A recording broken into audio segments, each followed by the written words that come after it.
各位来宾，总统已经抵达会场。Ladies and gentlemen, His Excellency President 赖清德。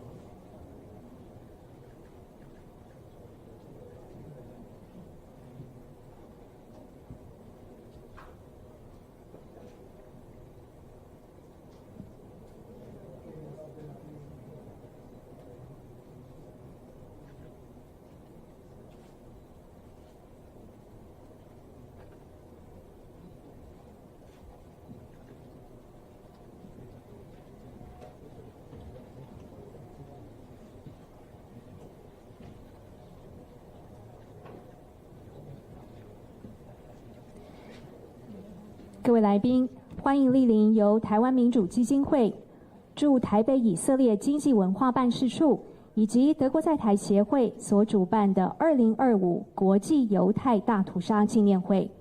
Ladies and gentlemen, welcome to 2025 International Holocaust Remembrance Day ceremony, organized by Taiwan Foundation for Democracy, Israel Economic and Cultural Office in Taipei, and German Institute Taipei。2005年，联合国大会通过将1月27日，也就是奥斯威辛集中营解放的周年，定为国际犹太大屠杀纪念日，来纪念在纳粹大屠杀中罹难的600万犹太人和其他数百万的受害者。In 2005, the United Nations designated January 27th the anniversary of the liberation of Auschwitz concentration camp as International Holocaust Remembrance Day to honor the 6 million Jewish victims of the Holocaust and millions of other victims of Nazism。 在台湾驻台北以色列经济文化办事处以及德国在台协会也从2016年开始每年举办纪念活动，希望让台湾的社会也能够了解这段历史和人权课题。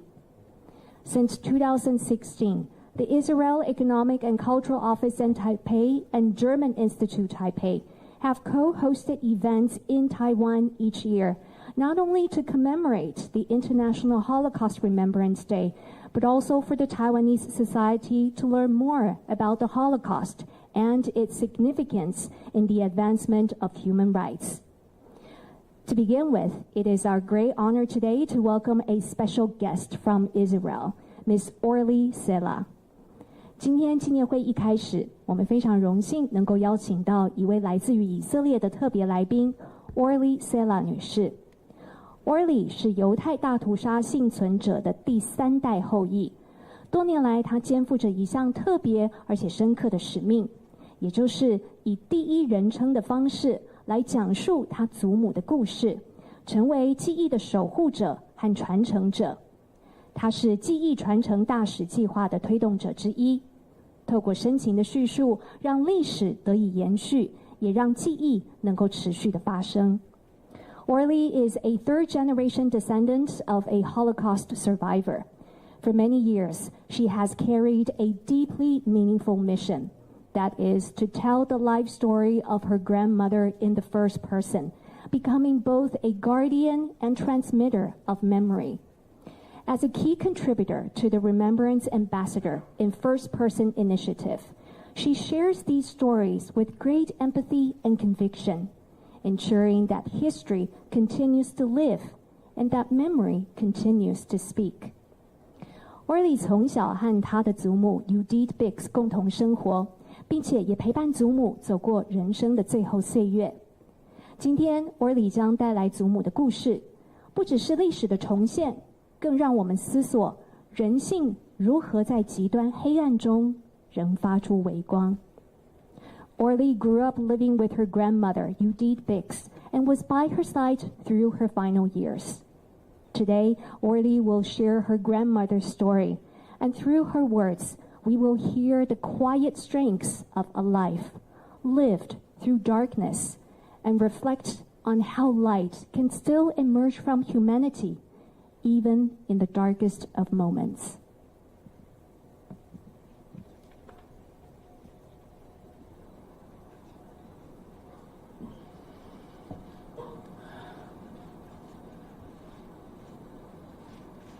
Judith, come up for dinner. The food is already ready, it's on the table. I hear my mother, Ilona, calling me from upstairs. But I just cannot disconnect from the book that I received for my bat mitzvah from my friend Maria. The year is 1935. I love reading, mainly in the basement of our house in Bekes Shaba. It's clean and full with colorful jars of jam. Judith, come now. Janos is already sitting and we are all hungry. That's my father, Leopold, and I understand that I have to come up now. My name is Judith Bix, and I was born in Bekes Shaba in January 23. We were a secular family, patriotic Hungarians. We loved Hungary. We had a lot of friends that were not Jewish, and we went to the synagogue only on high holidays like Simchat Torah and Yom Kippur. When I was 12, I celebrated my bat mitzvah with a group of friends that were only interested in what to wear. I also really like to paint my nails and put on red lipstick and wear nice dresses like every other girl you know.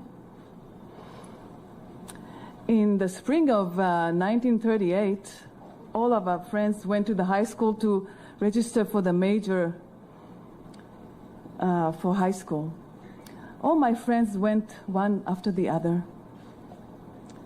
And when it was my turn, I went into the office and wanted to major the biology that I'd chosen. But the secretary told me that I cannot because of the Jewish laws that just came into effect. She said, you cannot study here anymore. You can go to a vocational school and study something else, like a professional school. So I went outside and I was in shock. My friends hugged me and said, we're sure that a solution would be found and we could all learn together. But tragically, of course, no solution was found. My father, who owned a leather goods store, suggested that I would go and study shoemaking because he owned a leather goods store, as I told you, and we thought that maybe in the future we will open a shoe part in the store. So I did that, even though I didn't really like it, but I went there. In 1944, we were all ordered to wear a yellow badge on every piece of clothing. The Hungarian authorities gave to the German lists of all the Jewish people in the city, and they ordered us to go to the ghetto. My parents were lucky to find work in a farm not so far, and we went there and worked for food. It was just labor without salary, and my parents, who were city people, were really not coping with the situation, but we tried to help them, me and my beloved brother Janos. We told them that maybe when things would calm down, we go back home and stay together and start to live like we normally lived. We started to hear rumors that they are taking the Jews from the ghetto by trains to an unknown destinations. My parents bought cyanide pills and told us, you two are young people. You'll fled Hungary. We don't want to burden you. We will take the pills and commit suicide. You cannot do that, I told them. Let's do it together. Stay as a family. We will help you. And one day, as I said, we go back home. And now, when I'm much older and I'm an old woman, I think maybe I shouldn't have convinced them to not commit suicide, because, as you'll hear later, my father almost made it to the liberation, but he perished from hunger. And my mom, my dear mom, Ilona, she was burned in Auschwitz. Eventually, we had to leave the farm and went to the train station area in Bekeshaba. We were there for 3 weeks in an overcrowded situation of Jews coming and coming and coming from all over the region. And then they started to put us on the trains, the famous cattle trains. I'm sorry, I'm so emotional.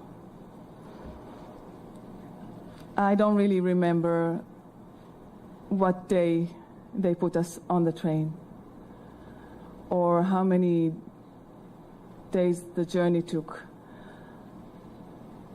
I do remember that we never separated, my brother, my mother, my father, and me, Judith. We were really stuck together because it was so crowded inside. No windows, as I told you, it was cattle trains. It wasn't meant for human, as the trains that you all know. No food was available. I don't remember if we ate at all. No air was available as well because the small windows up there were closed. Sometimes the train stopped, but the doors never opened. There was a bucket on the side of the carriage for defecating, but we couldn't reach it, of course, because it was so crowded inside and scary. I was about 19. Yeah, it was horrible. And finally, the train came to a stop. The doors opened. The light was so bright after this darkness inside the train. Immediately heard screams of Germans, "Schnell, schnell, get out of the train." Barks, big dogs are barking. I was looking around and saw so many people wearing rags, looking inhumane. I heard screams. I saw big chimneys spitting black smoke without stopping. I thought, did I get to hell? No, it was Auschwitz. They immediately separated us to 2 rows of men and women. My brother, Janos, went with our father, and I went with my mother. We were walking, and at the end of the column, sat on a high chair, a German officer wearing a white robe. Later, I found out his name was Mengele. May his name and memory be erased forever. So, my mom suffered from the train ride so bad, so she broke her tooth, and she looked so much older than her real age was 48.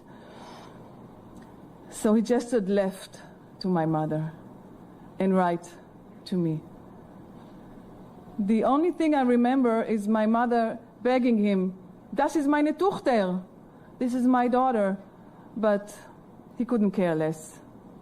And that was the last time I ever saw my mother. Luckily, I met my aunt and her daughter, and together we stayed in the camp in Auschwitz. Every day, Mengele arrived, sat on a high chair, and we had to go naked, and he chose women as he saw fit. Later, we found out about the experiments that he did in these women. He chose me more than once, but luckily, and I don't know how, instinctively, I managed to hide, and if not, I wasn't here to tell the story. I have stories about every hour in Auschwitz.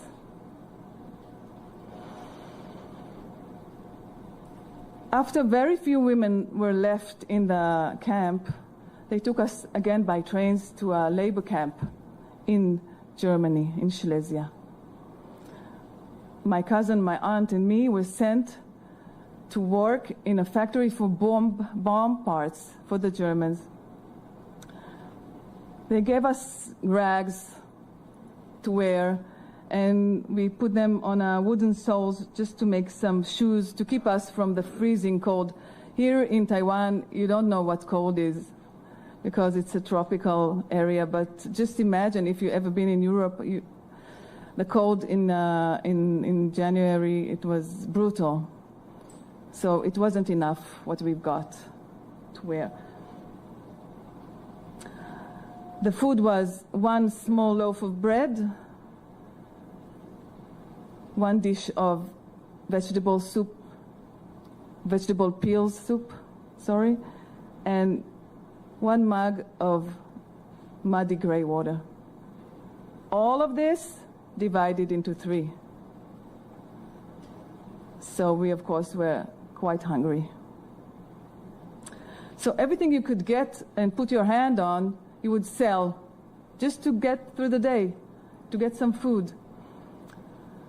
I didn't have anything to barter with, so I bartered the other way around. I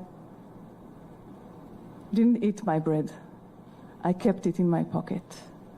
And every day I bought woolen threads, orange woolen thread, from a factory for parachutes. So I collected quite a lot of them and improvised knitting needles from my factory.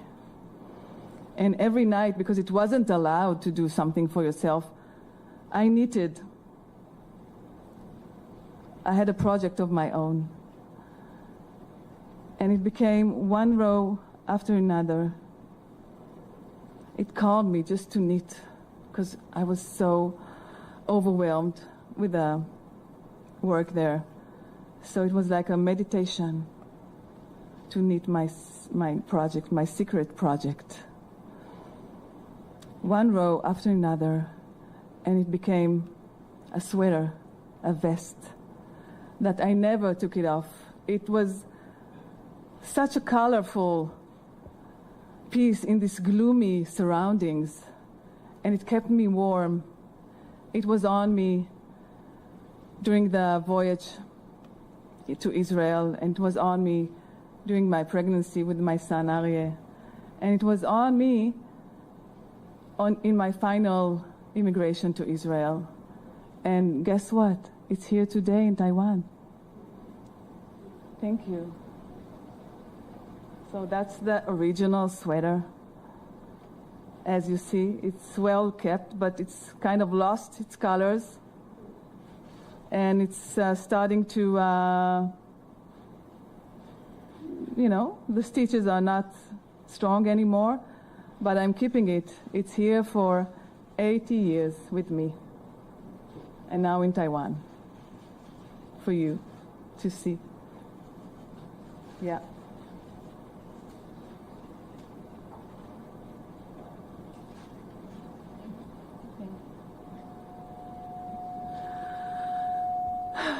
The Germans started to understand that the Soviet army is approaching. So they understood also that they couldn't complete the mission of killing us all. So they stole everything they can and left. One morning we woke up to a camp. No Germans, no Nazis. We are free. The Ukrainians liberated our camp in 1945. But they also shouted at us, "Until now you did nothing. Go and work if you want to eat." Where can we work? Nobody got anything to give us because Europe was also in a very difficult situation. We managed to find something just to get some food stamps. And after a few weeks or a month, I don't remember, we tried and wanted to go back to Hungary. So we got some documents and begin to approach the border. I remember that we were at a big central station in Slovakia border. It was packed with the Hungarian soldiers that wanted to go back home and war prisoners, but no Jews, not at all. We stood out by our appearance. We were very skinny and bald and wore rags and full of wounds. The guards in the entrance of the station would not let us in. What would I do now? I spotted some horse traders that were moving freely across Europe. So I asked them, maybe you can help me to get home. They say, oh, I remember, one of them said, I remember that I saw a soldier from Bekescsaba from your city. Maybe you'll find him. And miraculously, as always happened to me, miracles, I found the soldier. He held two big luggage. And I asked him, maybe you can take me with you to Bekescsaba. So he said, okay. You will take one luggage and say that you are my wife and go on the train. So I said, wow, thank you so much. Maybe when we get to Bekescsaba, I will repay you with maybe shoes, because as you remember, I learned how to make beautiful shoes. So he said, let's do it. And the train arrived. I went on the car with a suitcase and I sat on it. It was filled and packed, and I didn't know with what, but I imagined it was food because I was so hungry. But suddenly the train started to go and my husband wasn't there. I got panicked. What if they catch me without a ticket or documents, sitting on a luggage that is not mine? But another soldier that was on the train said that, don't worry, you'll be my wife, and we go together. So I breathed in relief. On the next station, my original husband, I saw him running and going to the car, and both of them took me under their wings, and that was a lucky thing, because this train took forever to arrive to Bekescsaba, because it was affected by the war, so it couldn't go straight, and by nights when the train stopped, horrible things happened to the people, women that was on the train with the drunk soldiers. I don't want to even think about it. I was protected. Finally, we arrived to Bekescsaba. And then the soldier gone. He disappeared. And I don't know his name. But maybe if I'll find him someday, I'll repay him with a beautiful pair of shoes. But I was home, and I stood there, and I was afraid to approach our house because I didn't know what I would find and who I would find there. But I started going, and from the main street, people were shouting at me, "Here's another Jew returns. We thought they killed you all, but more are coming back." But I still kept going, and I found our house. It was taken by another family. And then I saw our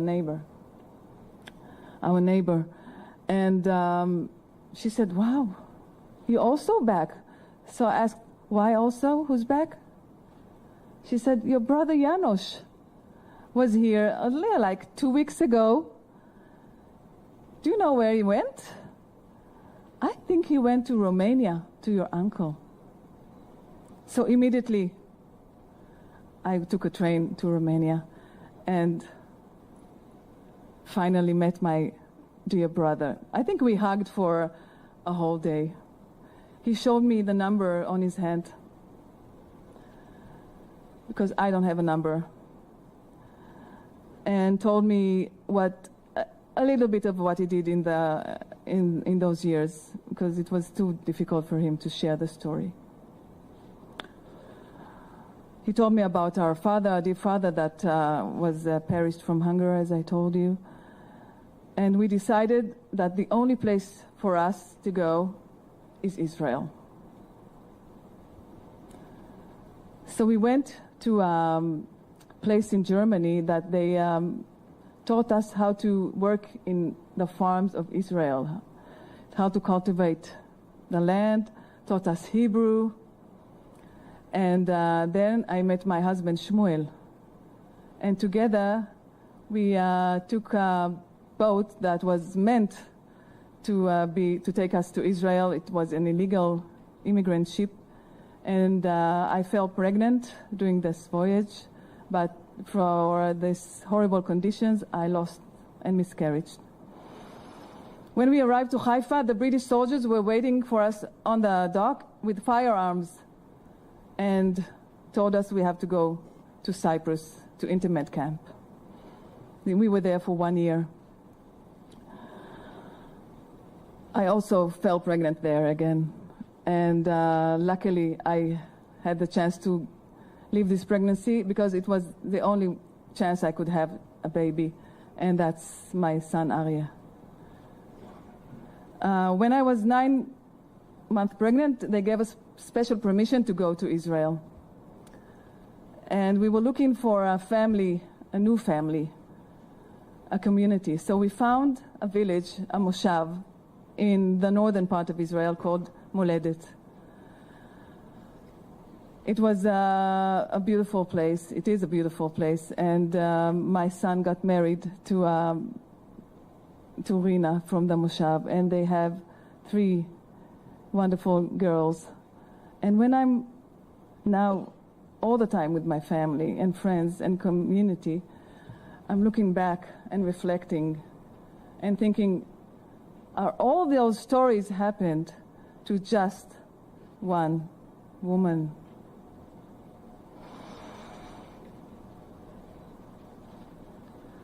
Thank you for listening.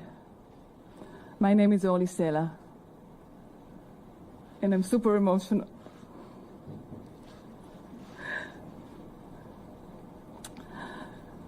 Thank you for inviting me to type.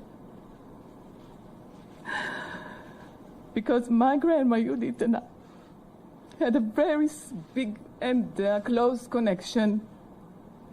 I loved her so much. We used to dress up together. And when she was gone, I was by her side. And since then, it's 20 years or something like that. I think, how can I hold her memory? And then I discovered this organization that called First Person Remembrance Ambassadors, and I studied how to give the story, like the way you heard just now. And when I'm telling this story, and I'm telling it mainly in Hebrew, but a lot in English, I feel that she's here around me, whispering in my ear and comforting me. And I hope that for a brief moment, you felt her too. So thank you so much for listening. Thank you. Thank you. Thank you very much to Orly for sharing with us story of her grandmother in the first person. 非常谢谢 Orly 用第一人称的方式来和我们分享她祖母的故事。接下来我们要邀请的是台北市可巴德犹太协会的拉比 Rabbi Shlomi David 来诵读祈祷文慈悲的神。这首祈祷文通常是在葬礼或纪念仪式当中来诵祷，为的是安慰已逝者的灵魂。And next, we would like to invite Rabbi of Taiwan, Rabbi Shlomi David, President of the Abad Taiwan Jewish Center, to recite a Jewish prayer, Maleh Lahamin, Merciful God. This prayer is for the soul of the deceased, usually recited at the burial or memorial services. Rabbi Dabib, please. אל מלא רחמים, שוכן במרומים, המצא מנוחה נכונה על כנפי השכינה, במעלות קדושים וטהורים, כזוהר הרקיע מזהירים את כל הנשמות של 6 מיליוני היהודים, חללי השואה באירופה, שנהרגו, שנשחטו, שנשרפו ושנספו על קידוש השם בידי המרצחים הגרמנים הנאצים ועוזריהם משאר העמים, יימח שמם. לכן בעל הרחמים יסתירם בסתר כנפיו לעולמים, ויצור בצרור החיים את נשמותיהם. אדוני הוא נחלתם, בגן עדן תהא מנוחתם, ויעמדו לגורלם לקץ הימין, ונאמר אמן. Thank you, Rabbi Dabib. Please take your seat. 紧接着进行点烛仪式，来纪念纳粹德国期间遭受到屠杀的受难者。在荧幕上面也会同步说明每一支蜡烛的含义。We will now light 6 candles in memory of those who were murdered during the Holocaust. To begin with, we would like to invite Mr. Andreas Hofen, Deputy Director General of German Institute Taipei. 首先，请德国在台协会何峰副处长点亮第1根蜡烛。We light this candle in memory of the 1.5 million Jewish children and countless others who perished in the Holocaust. These innocent lives, cut tragically short, remind us of the devastating impact of hatred. May we create a world where every child can live in peace and safety. For the second candle, we would like to invite Representative Maya Yaron of the Israel Economic and Cultural Office in Taipei. 请以色列经济文化办事处尤玛雅代表点亮第2根蜡烛。We light this candle as commitment to Holocaust education and the fight against ignorance and prejudice. We bear responsibility in ensuring that future generations understand the consequences of hatred and deepen our collective humanity. 接下来，请外交部吴志忠政务次长点亮第3根蜡烛。For the third candle, we would like to invite Deputy Foreign Minister, Ambassador Francois Chi-Chong-wu. We light this candle to recognize the courage and humanity of the righteous among the nations, those who risked their lives to save Jews during the Holocaust. Among them, Dr. Hofen Shen, a diplomat who helped thousands of Jews. Their moral courage and selflessness shine as a beacon of hope. 再来，请国家安全会议吴钊燮秘书长点亮第4根蜡烛。For the fourth candle, we would like to invite Secretary General of National Security Council, Dr. Zhao Xie Joseph Wu. We light this candle for our collective hope for a world free from anti-Semitism, racism, and all forms of discrimination. May it shine brightly and guide us towards peace, understanding, and mutual respect. 接下来，请台湾民主基金会韩国瑜董事长点亮第5根蜡烛。For the fifth candle, we would like to invite Chairman of Taiwan Foundation for Democracy, Mr. Daniel Han. We light this candle to honor the resilience and strengths of Holocaust survivors. Their stories are a powerful reminder of the human spirit's capacity to overcome darkness and despair, and we bear responsibility to carry their legacy to future generations. May this light symbolize hope and renewal. 最后，让我们恭请赖清德总统点亮第6根蜡烛。For the 6th candle, we would like to invite His Excellency President 赖清德。We light this candle in remembrance of the 6 million Jewish lives lost during the Holocaust. May their memory be a beacon that guides us towards a world of compassion and understanding, ensuring such atrocities are never repeated. 接下来我们进行合影 We will now take a group photo. 请各位先看向中间摄影师的镜头 Please look into our photographers in the center.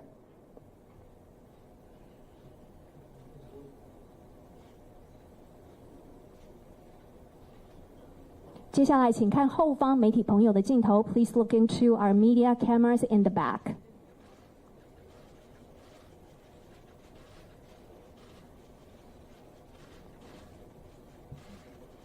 Thank you. Please remain on the stage. 我们接下来邀请以色列议员代表团一起上台合影 And now we would like to invite delegates from the Knesset on the stage for another group photo. Please welcome Parliamentary Advisor Adi Shohan, MK Yoav Sakalovitz, MK Marav Ben Ari, MK Boaz Toporowski, MK Ron Ben Barak, and Secretary General of Hanua Party, Mr. Yoel Hassan.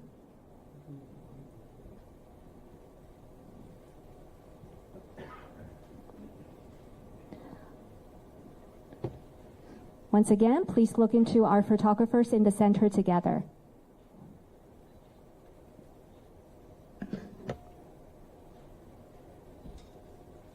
And now please look into the media camera in the back.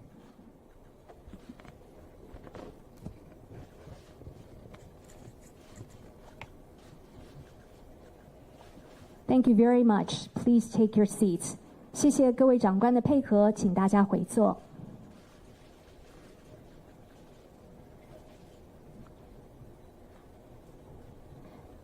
刚才以色列、德国和台湾的代表们为我们点亮了6根蜡烛，一方面是纪念第2次世界大战期间遭受到屠杀的600万犹太人，另一方面也向幸存者和受难者的家人致意。The 6 candles lit by representatives from Israel, Germany, and Taiwan are not only to honor the 6 million Jews who were murdered during the World War II, but also to pay respect to the survivors and families of the Holocaust victims. 接下来，让我们邀请台湾民主基金会韩国瑜董事长上台致辞。And now we would like to invite Mr. Daniel Han, Chairman of Taiwan Foundation for Democracy, to give us some remarks. 赖总统、吴秘书长、吴次长，以及以色列代表的我们玛雅处长，还有各位以色列国会议员以及德国和副代表，各位今天现场所有幕后工作的伙伴，各位各地来的贵宾，各位新闻界的好朋友。刚才听到以色列这位朋友阐述他自己 grandma 的故事，我突然觉得喉咙好紧的感觉，心里面听得非常的难过。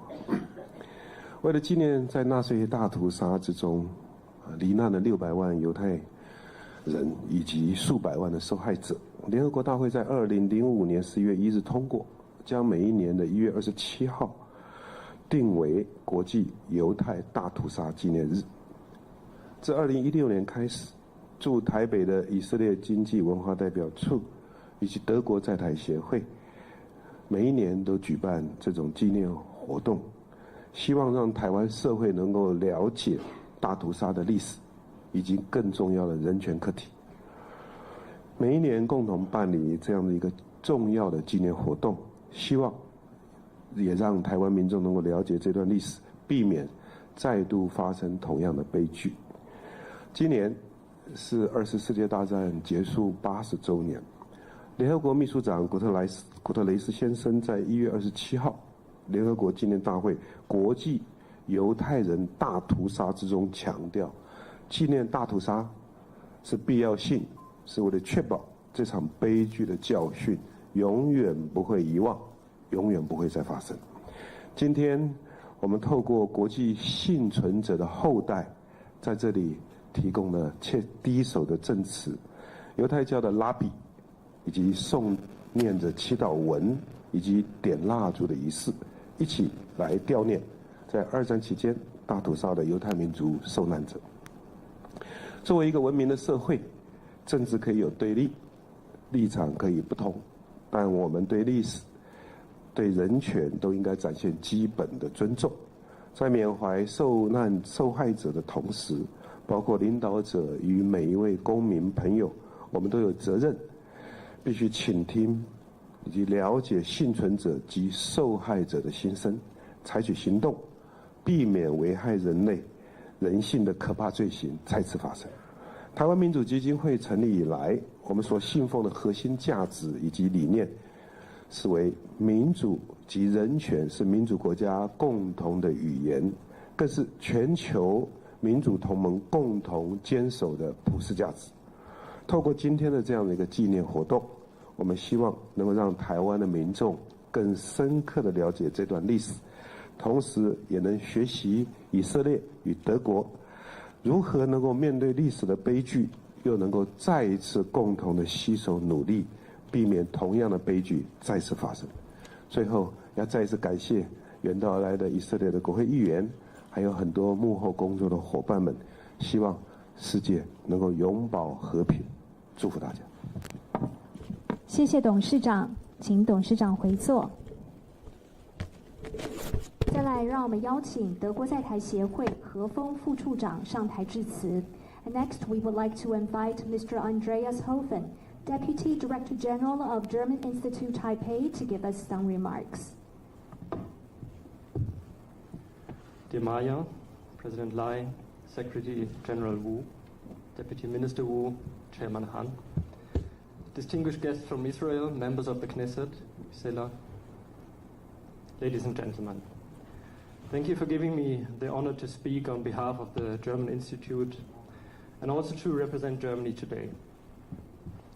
My birthday is the 27th of January. I was born many years after the end of the Second World War, and on January 27th, as we've heard many times, 1945, the concentration camp of Auschwitz was liberated. Today, the 27th of January, marks the International Day of Holocaust Remembrance, and it's a day of commemoration, of remembrance, but also of shame. I was born in Germany to German parents, themselves part of the first generation born after the war and the Holocaust. My grandparents lived through these dark times. In our families, too, not everyone stood by as idle witnesses. Some supported the inhuman policies and actions, others fought as soldiers, and they were even members of the National Socialist Party. Therefore, as a German born years after the end of the Nazi tyranny, I feel shame and a responsibility to remember the Holocaust, this darkest chapter of human history, a chapter that we Germans have written with the blood and the tears of the victims. My generation is not guilty, yet as Germans, I think we must accept this shame and responsibility. This year we mark the 80th anniversary of the end of the Nazi regime, the Second World War and the Holocaust. At places like Auschwitz or Dachau or Buchenwald, survivors, officials, religious leaders and citizens gather once more, as we have gathered here today.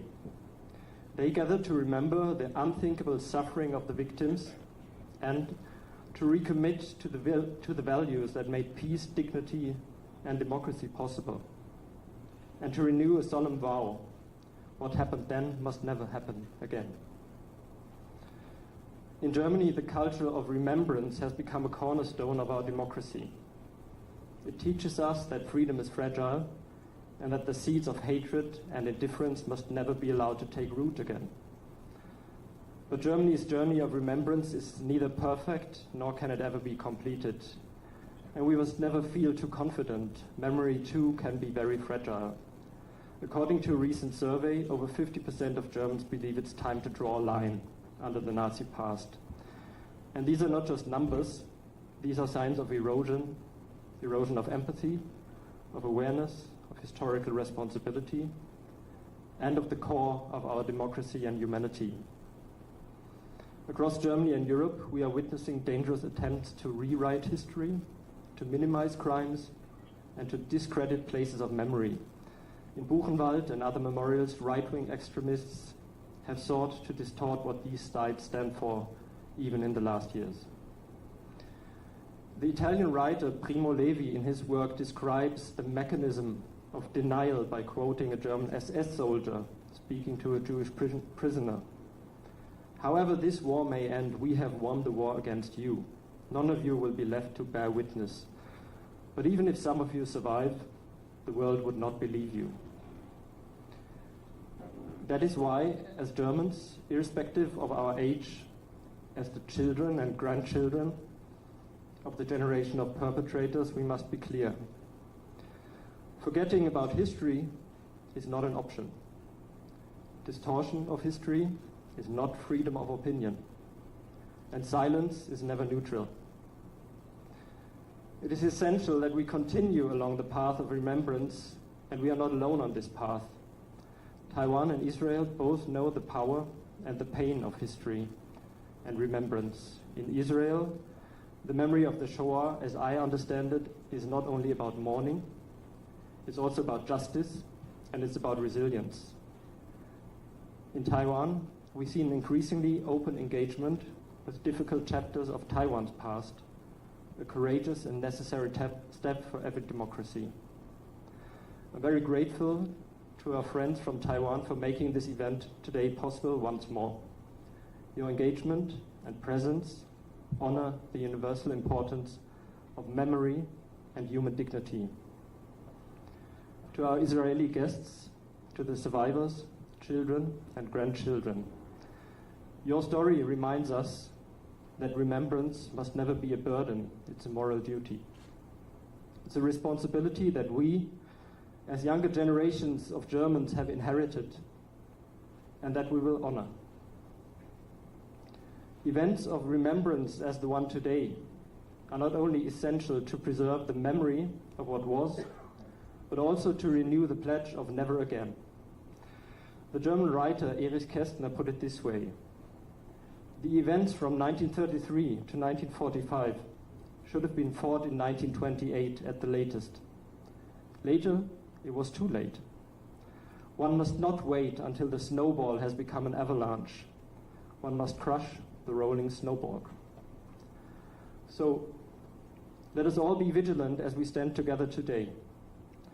Let us protect the truth against denial and distortion, protect dignity against hate, protect memory against forgetting and erasure, not solely out of guilt and shame, but out of responsibility.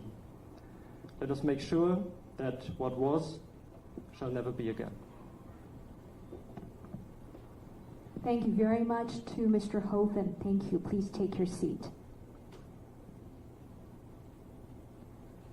接下来，让我们邀请驻台北以色列经济文化办事处尤玛雅代表上台致辞。And next, we would like to invite Representative Maya Yaron of Israel Economic and Cultural Office in Taipei to give us some remarks. His Excellency President Lai, Chairman of the Taiwan Foundation of Democracy and Speaker of the Legislative Yuan, Mr. Han, Secretary General of the National Security Council, Dr. Wu, Deputy Minister of Foreign Affairs, Dr. Wu, President of Taiwan Foundation for Democracy, Dr. Liao, Deputy Director General of the German Institute, Taipei, Mr. Hofen, honored members of the Israeli Knesset, distinguished representatives, honored guests, ladies and gentlemen, thank you for being here today to mark International Holocaust Remembrance Day. We're standing here today thousands of miles away from Europe, and where World War II happened 80 years ago with the Holocaust. Yet we stand here together, bound by our shared commitment to education, tolerance, and the pursuit of coexistence within our democratic societies. Today we remember the 6 million Jewish men, women, and children whose lives were stolen by hatred. We remember the families torn apart, the communities destroyed, and the Jewish civilization that was nearly erased. The Holocaust was not only an attack on the Jewish people. It was an assault on humanity itself. It's a grim warning that is relevant also today, also here in Asia, of what happens when hatred is allowed to fester unchecked. For our speaker, Orly, for me personally, for many Israeli families and people, the Holocaust is not just history, it is personal. My own family carries its scars, and its echoes live in my family from generation to generation. Stories of loved ones lost, of a world that looked away when it mattered most. These stories deserve to be remembered and told, and they serve us as a reminder that the lessons of the past are never truly behind us. Thank you, Orly, for sharing your grandmother's story with us. During the past years, we have dedicated much time and effort here in Taiwan to promote Holocaust history and education. Unfortunately, many are not yet familiar with the important lessons of the Holocaust and the current day's rise in discrimination against Jewish people. The Holocaust is seen as a European tragedy, far away and disconnected from Asia's experience. Yet, the atrocities of October 7 were not just an attack on Israel. Again, once again, they were an attack on the shared values of humanity. The images and testimonies that emerged from that day, the systematic targeting of civilians, the deliberate cruelty, brought back memories of the darkest chapters of Jewish history. But there is a difference now. Today, Israel stands strong. Jews have an army that defends our people, a society that is refusing to be broken, and a global community, including here in Taiwan, of friends that continue to stand with us. We will never again be defenseless, and we will never again allow history to repeat. Taiwan, too, has known oppression, struggle, and the fight for dignity. The lessons of the Holocaust are universal, and they're relevant also to Taiwanese people. They teach us the dangers of silence, the consequences of hatred, and the necessity of vigilance. This is why the work of the Taiwan Foundation for Democracy and events like this one today matter so deeply. They ensure the memory is not just preserved, but shared. That history is not just remembered, but learned from. This year, Israel assumed the presidency of the International Holocaust Remembrance Alliance, a global organization dedicated to preserving the memory of the Holocaust and combating anti-Semitism. In this leadership role, we call on global partners to pledge to educate, to ensure that the memory of the Holocaust is passed on, not just as history, but as a warning and a moral obligation, to pledge to confront hate, to build bridges instead of walls, to foster understanding instead of division, and to create a future where these atrocities will never happen again. I look forward to Taiwan's government, parliament, organizations, and universities to actively join the universal pledge of the International Holocaust Remembrance Alliance definition of anti-Semitism.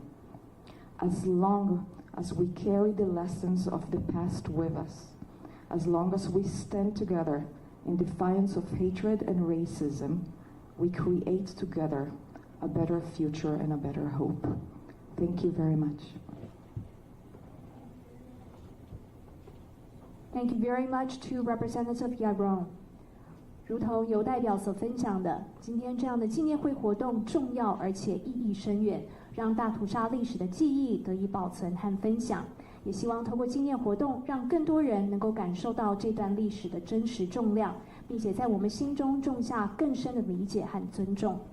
接下来，让我们恭请赖清德总统上台致辞。And now, please welcome His Excellency President 赖清德。Member of the Israeli Knesset and Taiwan Friendship Group, Chair Boaz Toporovsky.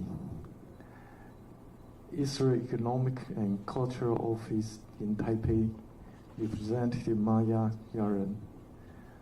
German Institute Taipei, Deputy Director General Andrew Hoffman. Taiwan Foundation for Democracy, Chair Han Guoyu. National Security Council Secretary General Wu Zhaoxie. Deputy Minister of Foreign Affairs Wu Zhenzong. Mrs. Oli Sarah, granddaughter of Holocaust survivors, Mrs. Jehudit Biggs.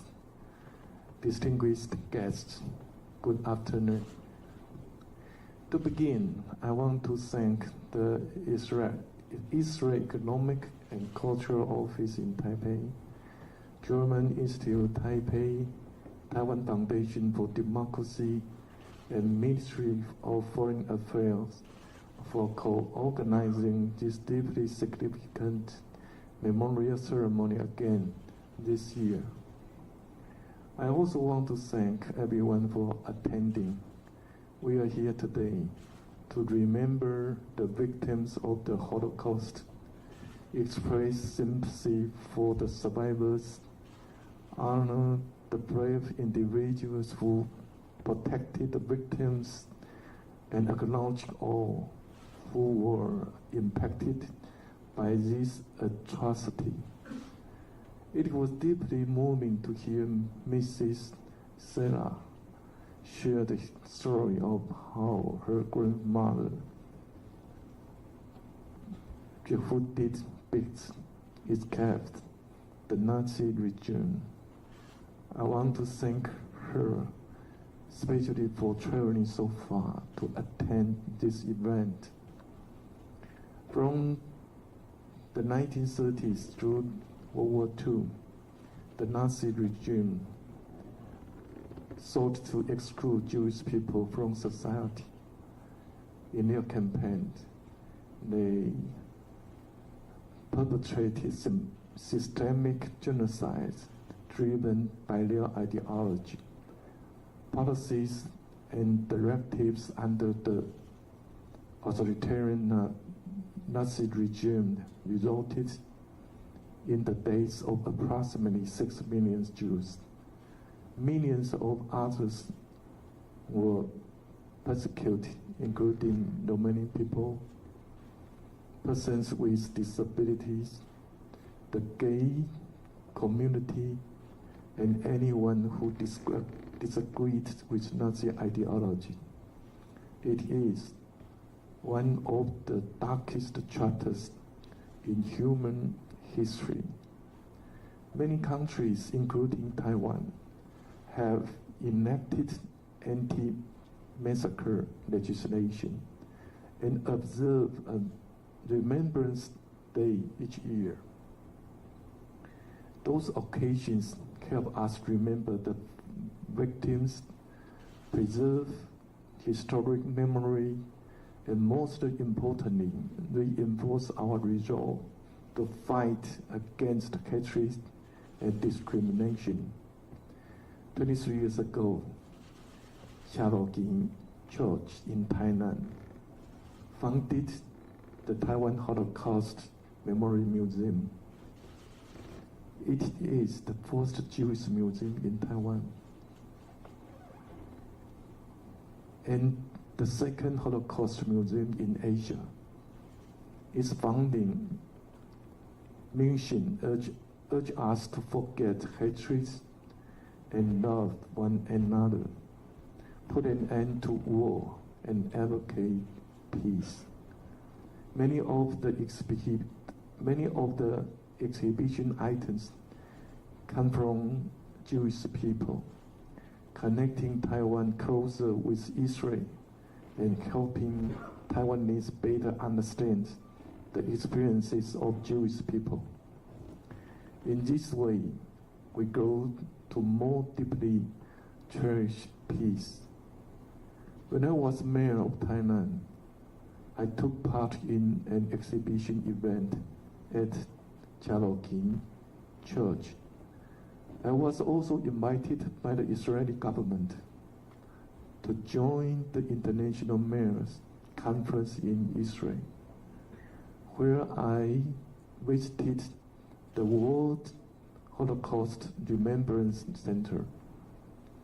I will never forget how deeply that experiences moved me, and as a result, peace and human rights became even more important issues for me. These issues are valued by Taiwan and our friends and allies. They are also important links connecting Taiwan with the world.